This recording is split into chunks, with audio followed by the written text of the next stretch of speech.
Greetings, fellow humans. My name is Alice Lord, and welcome to the Renaissance Yorkshireman interviews. Today, I'm interviewing Lawrence Seibt, who is a former colleague of mine. We used to work together at the Salalah College of Technology in Oman.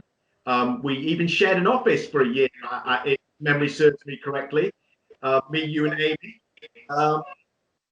And then also Lawrence has been to visit me here in the UK. And then the last time I was working in Saudi Arabia in 2013, 2014, we met in Jeddah there. And you are now in Saudi Arabia during Ramadan, I believe, Lawrence. Thank you. Yes, I am. Good to be here. Yeah, Ramadan Kareem. Ramadan Kareem. Kul aam wa antum bikhair. Absolutely, that too. So, your experience as a language learner, you are American, you grew up in Chicago, you grew up monolingual English speaker, and now you speak Italian, Spanish, Turkish, Arabic, and Greek, which is quite a handful, really. It is, Alistair. Well, I'd like to clarify one point. Yeah, definitely. I studied all of those languages. I put in my time, and I achieved a higher level of understanding, which I would say basically would be, I don't want to say native, but maybe borderline, and passing for maybe a second generation. I'll give you one small example. I remember one particular time in Greece. I was, again, after I put in my time, and I had been to Greece and I had been to Cyprus. I happened to be in a conversation with an older gentleman, and the man asked me, obviously, he was. It was a place called Crete, or Crete in English, and he was local, so, and they have their own local dialect. And he said, "Well, wait, where are you from?" And I said, "Oh, I'm American." He said, "Oh, so your parents are Greek." So when he said that, I inferred that my Greek had reached a level whereby it was good enough to pass, basically, for somebody, maybe second generation, or with a high level of understanding and comprehension and ability to conversate, basically. Right. Yeah. I can't say that all my languages are at that plateau right now. Some have maybe fallen off to a certain degree. Some have risen past that. But yeah, sure. Yeah. So you're in Saudi Arabia at the moment. Correct. And you do speak Arabic. True. And, as we both know, there are a lot of foreigners working in Saudi Arabia, some who come from Arabic speaking countries, many who don't. Like in Saudi, for example, once you start speaking with people, do they make assumptions about where you're from based on your accent? Naturally. Generally, again, a similar situation, occurs. Many of the local people here, and like you said, there are many different, Arab speakers here. If I encounter somebody, for example, from Iraq, they would say, maybe you're from Algeria. If I encounter somebody from Algeria, maybe they might, for example, say Jordan or something. Generally, what happens is the Arab speakers that I encounter and that I converse with, they'll always, choose the other geographical location. Yeah. Right. The people in Morocco, they'll say, "Oh, you're from Jordan," for example, or Syria, or something like that. Something like that, along those lines. Yeah. Right. Rarely will anyone ever guess out of, the Arab or Islamic Arab, geographical, region, basically. Yeah. The MENA region, as they call it, right? Right. Okay. Now, if I remember rightly from conversations we've had before, the first two languages you learned were Italian and Spanish, and you did Italian and Spanish at university. Is that right? That's correct. In Yes. Chicago. In Chicago, yes. Right. So, do you want to tell us a little bit about like how you got started with Spanish and Italian? Well, sure. I mean, I have one of my aunts is a Spanish teacher. Right. Another one of my aunts was a Colombian. And well, I mean, being in, growing up in Chicago, and there are just plenty of Spanish people, all over the place. And well, I mean, at a particular point, I lived in, Spanish neighborhood, which means that everybody in the whole neighborhood basically spoke Spanish. I Right. mean, whatever the bars you went into, the signs on the walls, everything was in Spanish. And coming up doing, say, different jobs, I had plenty of contact with, people maybe that only spoke Spanish. Right. So I mean, yeah. Mm. So you picked a bit up growing up. Is that what you're saying? Sure.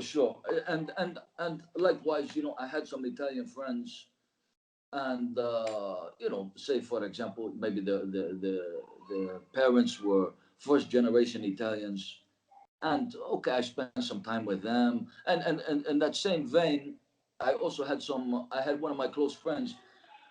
He was Greek, and his parents again they were first generation, and I had a natural kind of curiosity, about what's this all about, and what are they talking about, and and I put in a lot of time to try to, what I mean, to understand what it's all about, and so basically it started like that, I could say. Right. Okay. And then when you were at university, I mean, presumably you were taking exams in Italian and Spanish, so you had to study.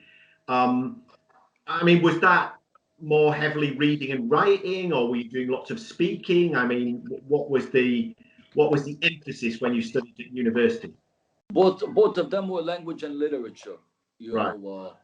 language and literature focused, reading Don Quixote, for example, and you know what I mean. Who could I say? Have you You read know, Don Quixote in Spanish?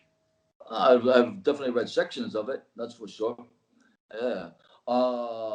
Dante's Inferno. I think I completed Dante's Inferno in Italian, and well, a lot of stuff, a lot of language and literature, basically. Yeah. And did you have a sandwich year? I mean, were you abroad in Italy or Spain or Latin America? Well, I did go to, I've been to Spain. Traveling, I've been to Spain maybe a couple of times. And I spent, basically a year abroad. And I worked for an environmental company in Italy, environmental group, I should say, Legambiente. And we were in a small place called Ischia. It's off of, say, Palermo and Sicily in the south. Right. And what? And I basically spent a year in Rome, basically doing like you said, a sandwich here, if that's what you want to call it. Yeah. Right. So you got plenty of speaking practice when you were in Italy then? No doubt, no doubt. Right. Okay. Now, I studied Spanish and, I speak pretty reasonable Spanish, ¿no? Jose, Bueno, de vez en cuando nosotros hablamos en español, ¿no? de verdad. De vez en cuando es un poco divertido para hablar en español. Dígame. Dígame. Yo entiendo. Yeah. Yo entiendo. You get what I mean. That's right. Right. So, I mean, the grammar of Spanish, and I'm assuming a lot of Italian as well, is not so different from English. There's often cases where you can do a direct translation. Now, my only experience of a non-European language is Thai. Now, there are things in Thai that simply don't translate into English, and things in English that don't really translate into Thai, partly because English loves its complicated tenses, and Thai generally just everything, the verb doesn't change, whether it's past or future. So, you know, a lot of things are a lot different. So my experience is that learning Spanish was a lot easier than learning Thai. Now, you've got experience of non-European languages as well with Turkish and Arabic. Sure. So, I mean, did you find that it was easier learning Spanish and Italian than say, Turkish and Arabic, or not? Well, okay, but part of my studies was, I mean, for the Spanish and Italian. Part of it was that I had to take some, foundation courses, say in Latin, Right, right?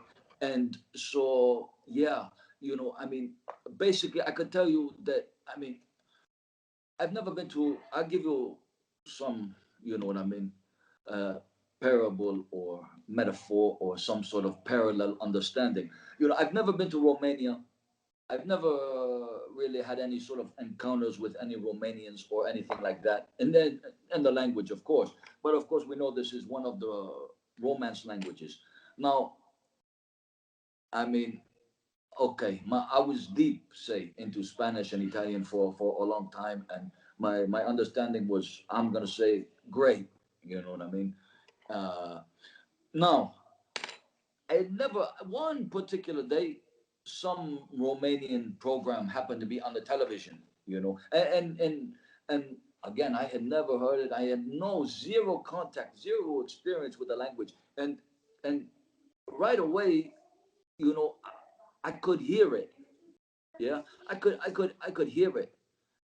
I could hear it. Meaning that I could understand it.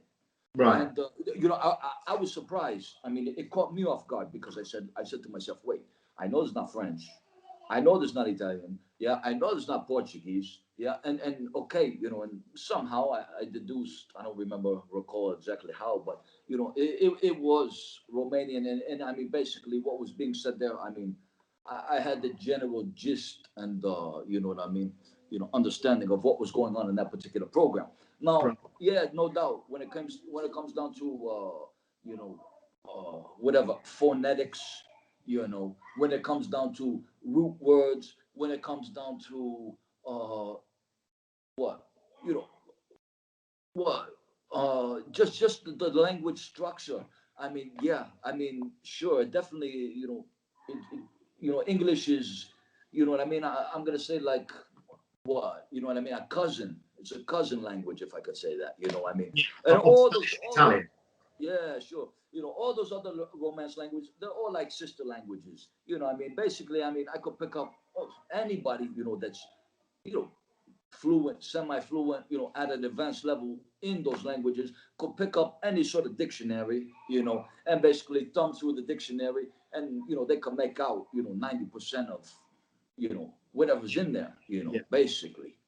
Yeah, I mean, you know, when I've seen written Portuguese and written Italian, you know, I can kind of read it. I mean, there's words here and there which I have no idea what they mean, Mm. but they're similar enough to Spanish that I found that I can get a general gist as well with Portuguese and Italian. Listening to them spoken is a different matter. Mm. Um, Particularly if Mm-hmm. it's native speakers and they're speaking really quickly, then I'm completely lost. Mm. But I used to have an Italian friend, and I heard him speaking French on the phone a number of times. And I had enough French that I could understand what he was saying because it was his second language for him. And he was Mm-hmm. speaking really slowly because he had to think about everything. But if I hear two French speakers speaking together, I mean, you know, I'm lost really. They're Mm. too Mm. fast. I just get a few words here and there. Mm. So, so you started off, the first two languages you learned were Italian and Spanish. That's right.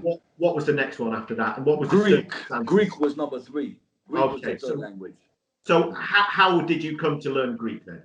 Well, I took again, like I said before, I had some friends, in particular one close friend, and his mother and father, they were first generation, and they were speaking, and that attracted me, and always I had some contact with some Greeks. Eventually, I got into working with the Greeks, and then that was In Chicago. In Chicago, Right. exactly. In Chicago. And then that was basically, when I would sit with my friend, and when I would sit with my friend's mother, for example, I would say, what's this, what's that, what does this mean, what does that mean? And okay, I did my part as a questioner, a Right.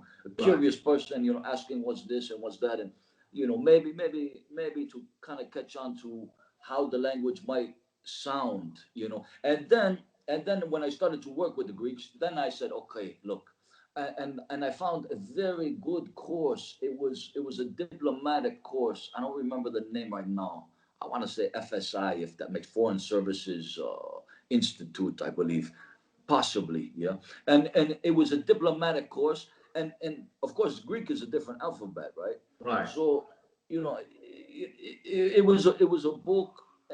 There were tapes involved, and there was a transition point, say, in the middle of the book that moved you from phonetic transliteration, yeah, the romanization of the Greek language to the actual Greek alphabet, right? Right. And so basic, and it wasn't really such a drastic, jump, or I mean, I had a decent education, say, and I know about alpha and omega and gamma and delta and epsilon, and so whatever the case is, I mean, I had maybe a little bit of background, and okay, I mean, I made that transition to get into actual the Greek characters. I bought at a certain point, I mean, which may be of interest to some of people wanting to learn a language. Yeah, I bought a dictionary that was Greek, yeah, Greek Greek Italian. Right. So one was reinforcing, say, my second language while I was learning the third language. Wow. And yeah, and when I did that, it was kind of a smart move upon, what I mean, upon reflection, upon, what I mean, in retrospect. Yeah. And I started to use that device, for different things. Like, for example, I have a dictionary from Spanish to Arabic, for Right. example. You know what I mean? And I've used that at certain points. Huh. And at certain points, I've used that in order to, facilitate and reinforce. And because, I mean, I mean, I don't have time in the day. I'm not UN translator. Yeah. So I mean, I don't use my six languages every day. So I mean, it was a device whereby I could kind of keep on top of things, and stay fresh. Stay up to date, so to speak. Yeah. So maybe I should get a Thai Spanish dictionary to. Or maybe you should make one. Maybe you should make one. Yeah, Yeah. Yeah. could be, could be. Uh-huh. So after Greek, you went to Turkey, is that right? Well, sure. After I finished university, and part of my time in Italy, I I went to Greece. By then, like I said, I had these contacts. I knew people, and I went to Greece. I spent a little time in Greece. I took the boat. There was a boat from Bari to Patras at that particular time.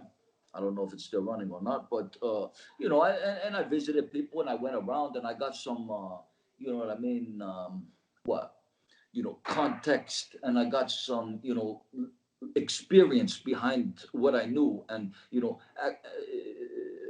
something to force me, because I was traveling by myself, so I had to use it. I had tikane, esposo kane, and I had to speak a little bit of Greek to say, what's this and how to do that, and where's this and how's that, and so okay, I mean, this develops a certain confidence, So anyway, I finished university. Yes, after university, I wound up going to Greece again. I went back to Crete, and I spent about, I think, 3 months there. After that, I spent some time in Cyprus. I traveled. I spent some time in a place called Peloponnesos, and the Peloponnese, I believe, in English, right? Peloponnese. Yeah. And I worked at a restaurant there. Actually, there was a guy I knew, and I worked at a restaurant there. And I mean, it was just to pass the summer and have a nice time, and you know what I mean. I do know Soak up what the you mean. sun, yeah. So and again, I went to Cyprus. I spent some time in Cyprus, maybe I don't know 4 months, maybe something like that. And then I got a job in Turkey, and I went to Turkey, and then I went to Turkey. You know, this is a different chapter because at that point I had zero Turkish. Right. When I went to Turkey, I didn't know anything. I didn't know yes, no, or hello. I didn't know a single word. And like I said, I went there cold. I didn't know anyone. I didn't know the language. I didn't know the place. And again, after spending about 5 years living there, and living with some Turks and living with some Kurds, I started to have a very strong what very strong foundation, a very strong a very strong command of the language, I guess you could say. And in that Right. time, I took two. All right, I took just one other point, right? I took two courses at the university again to kind of reinforce and cement what I had kind of picked up and collected from dictionaries and asking questions and stuff like that. Right. So you were 5 years in Turkey altogether then. That's right. Right. So quite a long time to really get your language pretty good then, really. Sure, sure. Right. Yeah. So Arabic's the language that the most recent language that you've learned, Well, or are Arabic. you learning another language as we speak? Well, wait. Let me say one thing again, because I mean, a lot of people they like to learn languages, and I had a very, in my mind, solid methodology, and it worked for me in Turkey, right? Again, like I said, when I went to Turkey, I didn't know anything, right? And all right, I stayed there for 5 years. I worked there for 5 years. This, that, and the other. Now, my first year in Turkey, truthfully, and I'm saying I was really self-disciplined. I didn't speak a lick of English. All Wow. right. When I went out to bazaar, when I went out to charsha, when I went out to the market, wherever I went to, I didn't speak a word of English. I was, you know, deaf, dumb. Well, maybe not deaf. But I was definitely silent, right? And I wasn't really dumb. I believe, yeah, if I could say so, right? But I was definitely silent. Right. I was dead silent, and in that, I didn't. I focused. I mean, really, really hard on understanding what they were saying and how it was being said, and reading the signs. I mean, okay, I was immersed in Turkey, so I mean, I was constantly reading. You know what I mean? The spelling and trying to make out what's this word and make associations with maybe the shop that I saw the sign on, for example. And then after a year, I felt like I had reached a sort of decent level of understanding, and I put in my mind the second year that I was going to start to ask questions. Right. And maybe I'm a little bit shy by nature.